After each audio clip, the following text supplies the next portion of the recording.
Hi students, in this session I am going to continue Abhyas NEET series. I already uploaded 2 videos and this is the third one. Let's see the question from this. Acetaldehyde cannot show. 4 options is given: iodoform test, Lucas test, Benedict's test, Tollens test. And first thing is, what is this acetaldehyde? Acetaldehyde is one of the carbonyl compound and it is having its formula is CH3 C double bond OH. Now, what is this iodoform test? Iodoform test we use actually to identify the aldehydes or ketones which are having the structure or alcohols which are having the formula CHOHCH3. Alcohol should have this one, then only they gives iodoform test, or ketones should have this formula, then only they will give the iodoform test. So acetaldehyde is having this formula, then it will give the iodoform test. So first option is not correct. Next one is Lucas test. Lucas test actually it is concentrated HCl in anhydrous ZnCl2 which is used to test alcohol. So aldehyde won't give the test, won't give this test. So Lucas test is used for alcohols, not for aldehydes. So this one is used to differentiate alcohols, not aldehydes. Then it won't give the test for acetaldehyde. So this is our answer. What is this? A Benedict's test. In Benedict's test, actually this is used to test simple carbohydrates and which are having, and even acetaldehyde which is having free aldehyde and ketone groups. So this we can use this Benedict's test. And what is the composition? The mixture of CuSO4, copper sulfate pentahydrate we take, and we take sodium carbonate, sodium citrate. This is the combination of Benedict's test. Just I am telling you to get an idea. Revision. Tollens test. Tollens test is useful for differentiating aldehydes and ketones. There we use ammonical silver nitrate solution, ammonia solution, aqueous ammonia. We directly add to silver nitrate. We add here and we get this Tollens. We get the Tollens reagent. What is the Tollens reagent, students? What is the formula? Diamine silver 1 AgNH3 twice plus. How can we get this? We get this by adding aqueous ammonia to AgNO3.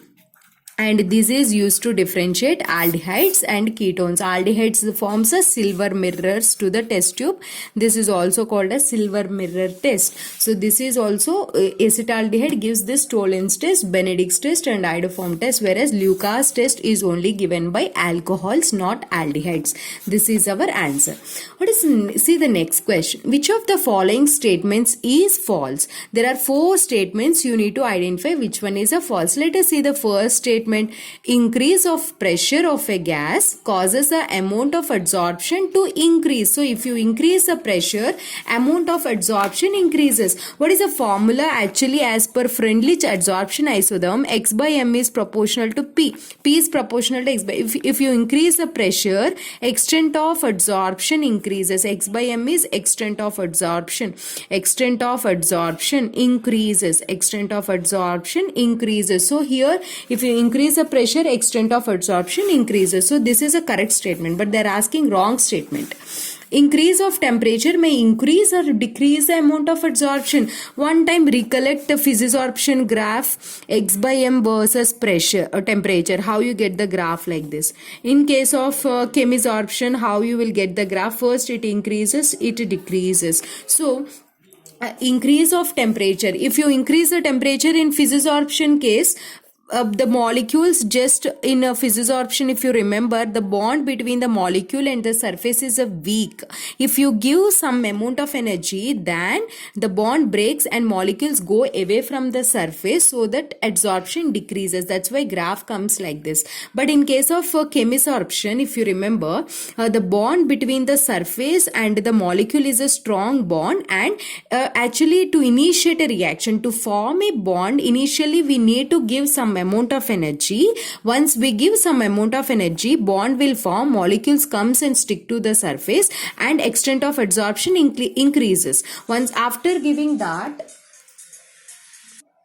After giving that, extent of adsorption increase. After giving a certain energy, activation energy, if it reaches up to that activation energy, up to that extent of adsorption increases. But after certain temperature, again extent of adsorption decreases, because if you give more amount of energy, still the bond breaks and goes away from the surface. So increase in temperature as well as decrease in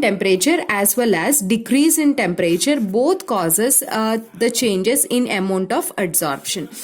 So this is also correct statement. The adsorption may be monolayer or multilayer. In case of physisorption, in case of more number of molecules can sticks to the surface, so you can say this, it is multilayer. But in case of chemisorption, only single layer will be formed. This is monomolecular. Monolayer in chemisorption, multilayer in physisorption. So this is also correct statement. And particle size of the adsorbent does not affect the amount of adsorption. This is a wrong statement. Why? Because smaller is the size of a particle. Powdered form, if you take, more will be the surface area. More surface area. Once surface area increases, then extent of adsorption, amount of adsorption increases. So adsorption increases. So option 4 is not correct, because they are telling that it does not, particle size does not depends on, it does not affect our amount of adsorption, but actually it affects the amount of adsorption. Smaller the size, more is the amount of adsorption.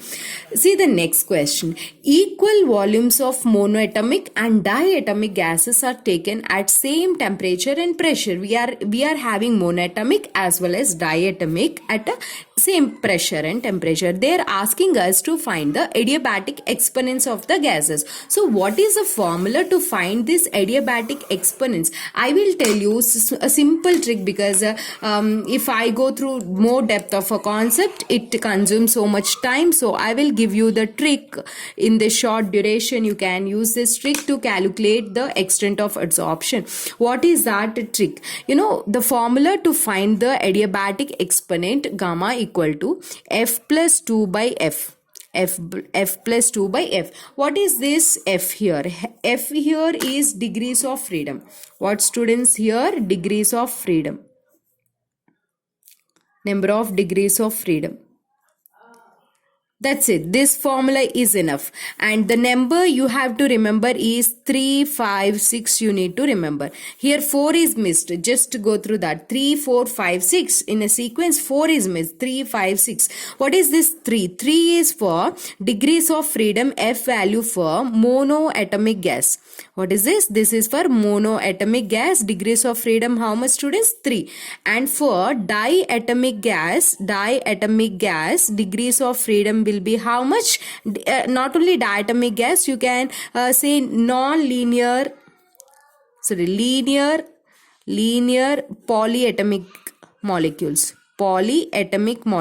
Linear atomic molecules.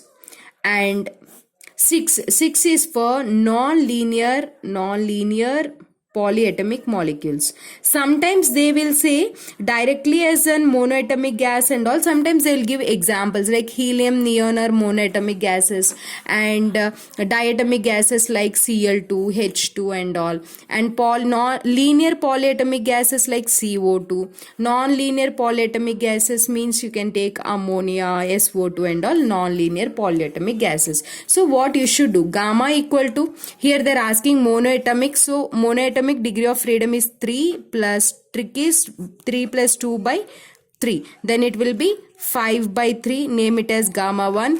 Then gamma 2 for diatomic. Then it will be degree of freedom is 5. 5 plus 2 by 3. Then it will be 7 by 3. Now take the ratio gamma 1 by gamma 2. Clear? Then it will be 5 by 3 divided by 7 by 3. Then it will be 7 by 3. Correct? Yes. Sorry, here F plus 2 by F, no, it is 5. So 5 by 3 divided by 7 by 5. Then it is 5 by 3 into 5 by 7. It is 25 by 21. This upon solving we get 1.19. So our answer is option D. Okay. Next question. At 27 degrees Celsius, 1 mole of an ideal gas is compressed isothermally. The word isothermally is given and reversibly is given. From a pressure 2 atmosphere to 10 atmosphere. This is the data given. We need to find delta E and Q. Delta E and Q. See students, the formula in this case is W equal to minus 2.303 nRT log V2 by V1. But we know that volume is inversely proportional to the pressure as per Boyle's law. Then you can write W equal to minus 2.303 nRT log P1 by P2. P1 by P2. Number of moles of the gas, how much given in the question? How many moles is given? How many moles? Initially gas is given here 1 mole. So N value is 1. R is given here. How much R value is given? R value is given 2 and some log 5 value also given. R you need to substitute 2 and temperature 27 degrees Celsius. Convert into Kelvin. So add 273 to this, then you will get 300 Kelvin. 300 log P1 by P2. From 2 atmosphere to 10 atmosphere you are increasing. So 2 by 10. Then it is 1 by 5. It is, so it is like log A by B. Then you can write it as log A minus log B. Then 2.303 into 2 into 300 is 600. Log A by B is log A minus log B. Log 1 minus log B. Log 1 minus log 5. Log 1 is 0. Log 5 is given in the question. Minus 2.303 into 600 minus log 5. Log 5 is given in the question itself. 0.698 is given. Just multiply that. After multiplying all, you will get an answer. 965.84 calories. This is the value. Do the calculation. You will get this answer. I did. I am not doing here because it consumes some time for you. This is a W value. Okay, this is a work done. As per the first law of thermodynamics, we have a formula. Delta E is equal to Q plus W. But here, delta E value becomes 0. Why delta E is equal to 0? Because the word isothermally is given. Means temperature is constant. When temperature is constant, internal energy is 0. Then internal energy is asking, that is how much. Here itself you can write, because isothermal word is that delta E is 0. When delta E is 0, Q will be minus W. Then already we calculated W value. Then it is substitute here. You will get minus 965.84. This is the first option is correct answer. Q value, delta E value 0 and Q value minus 965.84 calories. See the next question. The angular momentum of an electron in a Bohr orbit is this much. So angular momentum is given. Write the data what is given here.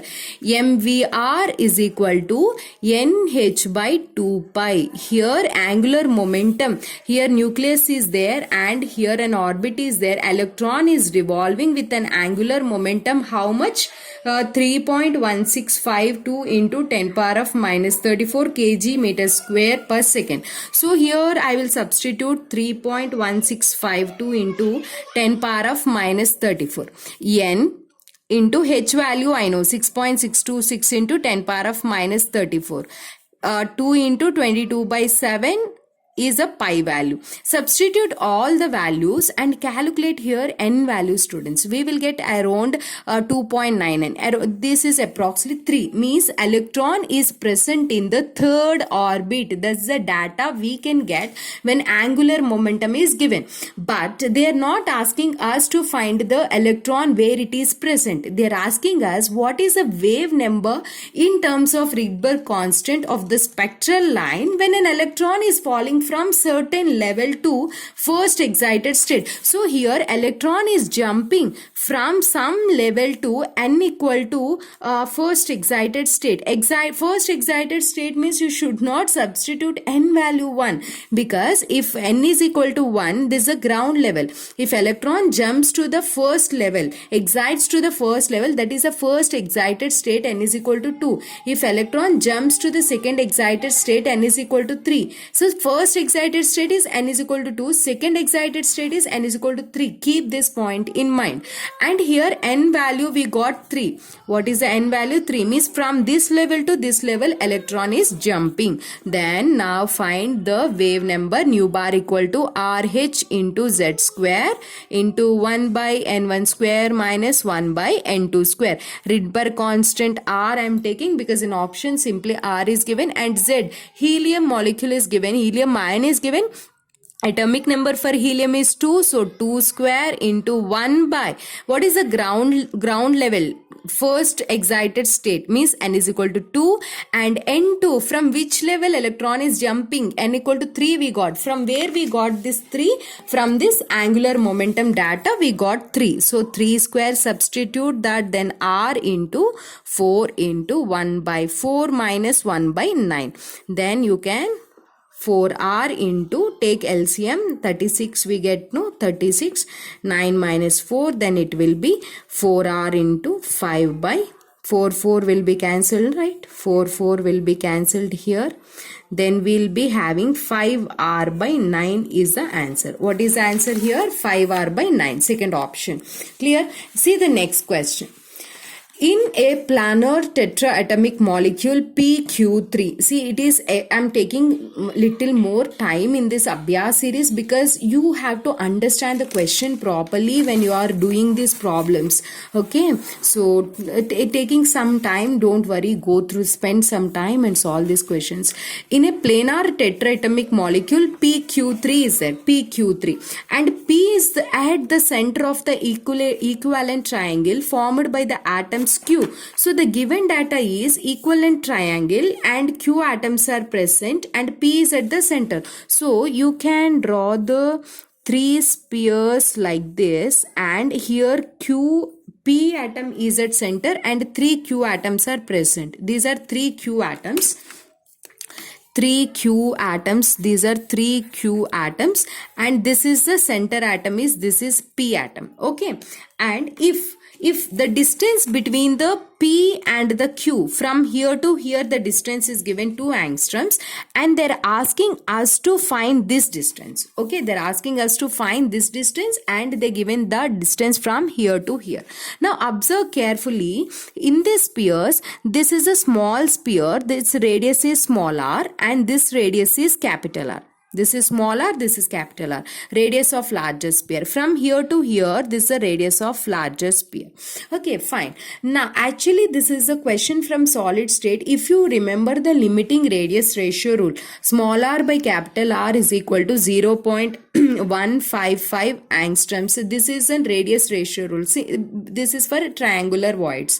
Okay, and from this you can say R is equal to 0.155 R.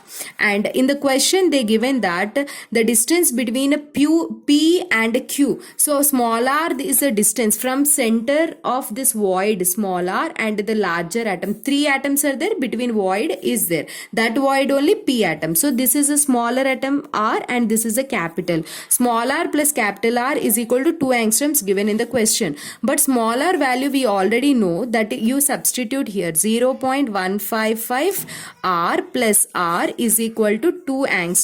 Then it will be 1.155 R is equal to 2 angstroms. Then it will be R is equal to 2 angstroms by 1.155. This is what? This is the R value. This is R. From here to here, this is the R value. In the question, actually, they should ask us the R value as per the given option, as per NTA. This should be this is the R value. But in the question, they are asking the distance between the centers of any 2 Q. From here to here, here to here. Then the distance is, it will be 2R. Distance is 2R. Then it is 2 into 2 by 1.155 angstroms. Okay, then it will, this should be the answer for this question. Okay, as per my knowledge, there is no options, correct options for this distance between the two. Okay, and either one more method also there. Through that method also we get R value, this only. So this is not the distance answer, this is actually distance between the center of a larger atom to valence shell. But if you want to find these two distance, you should multiply that with the 2. Okay, next question.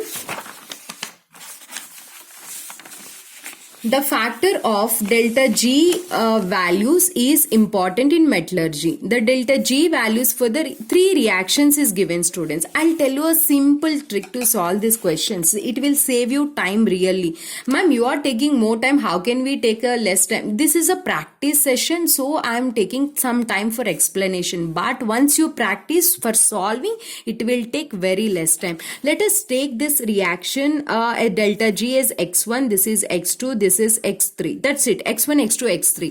After that, don't worry of these values. After that, just see ZnS we want in reactant side 2 moles. Where this ZnS is there? ZnS is there, not there in reactant side. It is there in product side in equation 2. Equation 2 delta G value we consider as x2.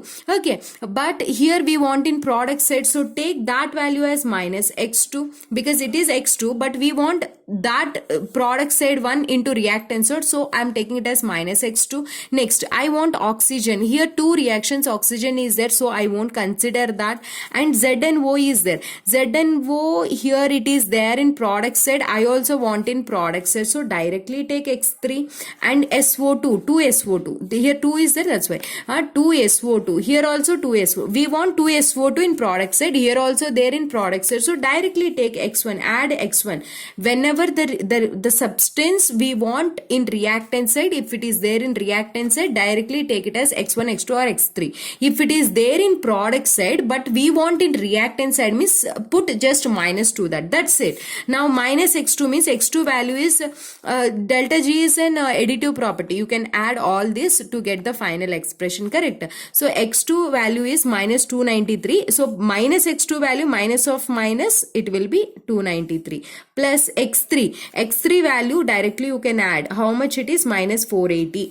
X1 is minus 544. Just do this, add these two and subtract from this, you will get the answer. Minus 731 kilojoule is the answer. Just do add these two and subtract this one. Next question. Which of the following is a nucleophilic addition reaction? See the options given here. Hydrolysis of ethyl chloride by NaOH. So hydrolysis, if you do ethyl chloride with aqueous NaOH, actually NaOH, this OH minus replace this and it will substitute that and it forms C2H5OH and NaCl. Here OH minus is a nucleophile and it is substituting this Cl. That's why it is called as nucleophilic substitution reaction.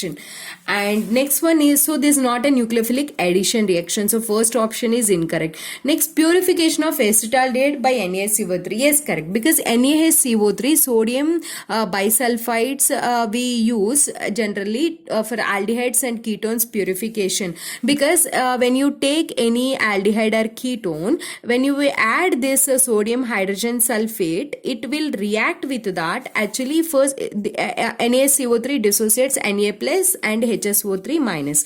So this nucleophile goes and attack here and this O minus attacks here because oxygen is more electronegative and this bond displaces, oxygen gets negative charge, carbon gets positive charge. So first this nucleophile attacks here, then Na plus attack, we get this structure ONA, O minus, Na plus, this is SO3H, SO3H. Okay, later displacement, just transfer of H plus takes place. This H plus transfer from here to here, this Na plus comes here, then we get OH and here SO3 minus Na plus, and this is an water soluble product. water soluble product. This water soluble one, if we again do this hydrolysis, we can get back our aldehydes or ketones. Then what is the use of this NaHCO3 NaHSO3 is, if any impurities are there in this container, when we do this reaction, we can convert that into this product, water soluble product. This is actually a crystalline substance. If you dissolve in water, it will soluble and forms our aldehydes and ketones. So whatever the impurities will be there, it will be left itself in the container. In this way, for purification of substance, we use this, and that too here nucleophile is going and addition takes place here.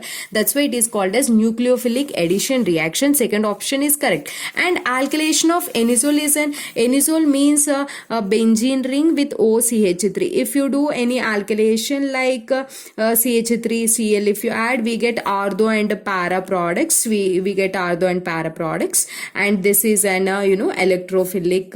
Here CH3 plus goes and attacks. So electrophilic substitution reaction, not an nucleophilic addition. Electrophile alkyl group is an electrophile, so not a correct. Decarboxylation of acetic acid is an elimination reaction. Take acetic acid, just heat it with a soda lime, that CO2 will be goes out and we get CH4. Okay, then this is not an this is an elimination reaction, so correct answer is purification of acetaldehyde.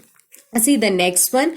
Amongst the compounds given, the one that would form a brilliant colored dye on treatment with NaNO2 in dilute HCl followed by addition to an alkaline solution means, see, we have take one test tube, and in this test tube we have one unknown compound,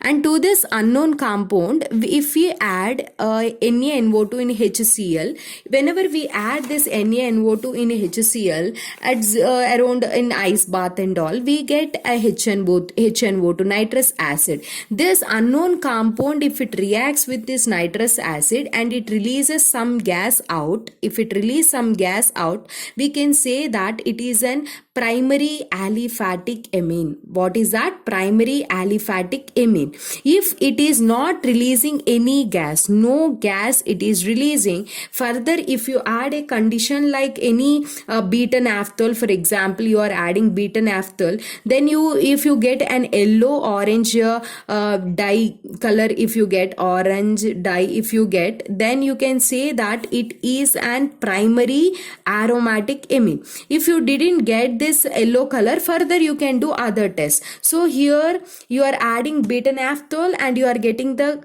dye, so it is an primary aromatic amine. So we in all the four options, which is in primary aromatic amine, this is an aliphatic. NH2 is not directly connected here.